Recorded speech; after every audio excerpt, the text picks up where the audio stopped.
రాష్ట్ర విభజన సమయంలో కేంద్రం ఆమోదించిన వైజాగ్ మెట్రోకు ముహూర్తం ఖరారైంది. 46.23 కిలోమీటర్ల మేర 3 కారిడార్స్ గా రూపొందించే ఈ ప్రాజెక్టు డబుల్ డెక్కర్ విధానంలో నిర్మాణం జరగనుంది. ఫస్ట్ కారిడార్ స్టీల్ ప్లాంట్ నుంచి కొమ్మది వరకు, సెకండ్ కారిడార్ గురుద్వారా నుంచి ఓల్డ్ పోస్ట్ ఆఫీస్ వరకు, ఇక మూడో కారిడార్ తాటిచెట్లపాలెం నుంచి చిన్నవాల్తెర వరకు రూపుదిద్దుకోనుంది. వైజాగ్ మెట్రో ట్రైన్ ప్రాజెక్టుకు సంబంధించి మరింత సమాచారాన్ని మా ప్రతినిధి రవిచంద్ర అందిస్తారు. దశాబ్దకాలంగా ఎదురు చూస్తున్న విశాఖ మెట్రో రైలుకు ఎట్టకేలకు ముహూర్తం ఖరారైంది. అక్టోబర్ నుంచి పనులు ప్రారంభిస్తున్నట్టు ప్రభుత్వం ప్రకటించింది. దీంతో విశాఖ మెట్రో రైలు సమగ్ర స్వరూపంపై ఇప్పుడు సర్వత్రా ఆసక్తి నెలకొంది. మొత్తం 46.23 కిలోమీటర్ల మేర 3 కారిడార్లుగా ఈ మెట్రో రైలు నిర్మాణం జరుగుతుంది. దీంట్లో ప్రధానమైన మార్గం విశాఖపట్నం నుంచి కొమ్మాది వరకు 34.4 కిలోమీటర్ల ఒకటో కారిడార్ గాను, గురుద్వారా నుంచి పాత పోస్టాఫీస్ వరకు 5.8 కిలోమీటర్ల మేర రెండో కారిడార్ గాను, మూడో కారిడార్ను తాడిచెట్లపాలెం నుంచి చిన్నవాల్తెర వరకు 6.75 కిలోమీటర్ల మేరగా నిర్ధారించుకుంటూ ప్రభుత్వం ఇప్పటికే డిపిఆర్లను సిద్ధం చేసింది. దాదాపుగా 14,000 కోట్ల రూపాయల పైచీలకు ఇందుకోసం ఖర్చు చేయాల్సిన అవసరం ఉంటుంది. డిపిఆర్లు సంసిద్ధమైన నేపథ్యంలో కేంద్ర ప్రభుత్వం నుంచి కూడా ఆమోదం లభించింది. దీన్ని ఎలివేటెడ్ కారిడార్గా ఈ మెట్రో నిర్మాణం జరగబోతోంది. విశాఖపట్నంలో ఉన్న ప్లేస్ కన్సిస్టెన్సీని కూడా దృష్టిలో పెట్టుకుని డబుల్ డెక్కర్ మోడల్లో దీన్ని చేయబోతున్నారు. ఇందుకోసం ప్రత్యేకంగా ఫ్లైఓవర్ల నిర్మాణం జరుగుతుంది. ప్రస్తుతానికి విశాఖపట్నం ట్రాఫిక్ విపరీతంగా పెరుగుతుంది.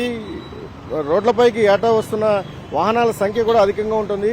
భవిష్యత్ అవసరాలు ఆర్థిక రాజధానిగా విశాఖపట్నాన్ని అభివృద్ధి చేయాలనుకున్నప్పుడు ఇన్ఫ్రాస్ట్రక్చర్ చాలా కీలకం కనుక అర్బన్ ఇన్ఫ్రాస్ట్రక్చర్ మీదనే ప్రభుత్వం ఎక్కువ ఫోకస్ పెట్టింది. ప్రస్తుతం ఉన్న ట్రాఫిక్ చిక్కులను తొలగించుకుంటూ మెట్రో రైలును రూపకల్పన చేస్తున్నారు. ఇందులో భాగంగానే 12 చోట్ల ఫ్లైఓవర్ల నిర్మాణం అవసరం అవుతుంది. ఫ్లైఓవర్లను ఏర్పాటు చేస్తూ వాటిని అనుసంధానంగా మెట్రో రైలు ప్రాజెక్టును రన్ చేయాలనేది ఆలోచన. ప్రస్తుతం నేను ఏదైతే ఈ జంక్షన్లో ఉన్నానో ఇది హనుమంతవాక కూడలి, అత్యంత రద్దీగా ఉండేది. జాతీయ రహదారిపై సిటీని కనెక్ట్ చేయడంలో కీలకమైన ఈ ప్రాంతాన్ని దాటుకుని సిటీలోకి వెళ్లాలంటే ట్రాఫిక్ పరంగా అనేక సమస్యలు ఎదురవుతున్నాయి. వీటన్నింటికీ కూడా శాశ్వత పరిష్కారం చూపించడంతో పాటు భవిష్యత్తులో భోగాపురం అంతర్జాతీయ విమానాశ్రయానికి కనెక్టివిటీ అనేది కూడా చాలా కీలకం. ప్రస్తుతం విశాఖపట్నం నుంచి భోగాపురం చేరుకోవాలంటే ఖచ్చితంగా 2 గంటల సమయం పడుతుంది.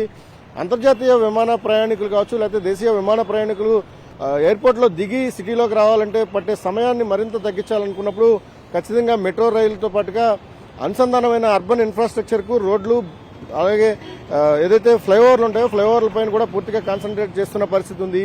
ఇందులో భాగంగానే ఎలివేటెడ్ కారిడార్ రూపంలో మెట్రో రైలు నిర్మాణానికి అన్ని రకాల ఏర్పాట్లు జరిగాయి. అక్టోబర్ నుంచి పనులు ప్రారంభమవుతాయి.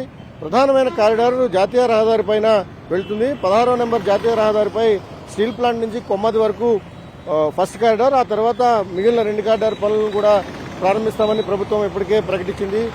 దాదాపు 14 నుంచి 18,000 కోట్ల రూపాయల ఖర్చును అంచనా వేస్తుండగా ఇందుకు అవసరమైన భూ సమీకరణ పైన ఇప్పటికే ప్రభుత్వం దృష్టి పెట్టింది. 100 ఎకరాలకు సంబంధించిన భూమిని ఇప్పటికే సేకరించి ప్రభుత్వం సంసిద్ధం చేసింది. ఓవరాల్ గా మెట్రోకి సంబంధించినంత వరకు గడిచిన కొన్నేళ్లుగా ఉన్న ప్రచారం కావచ్చు, లేకపోతే ఊరిస్తూ వస్తున్న ఏదైతే ఈ కీలకమైన ప్రాజెక్టు ఉందో కీలకమైన ప్రాజెక్టు పట్టాలెక్కేందుకు రంగం సిద్ధమైంది.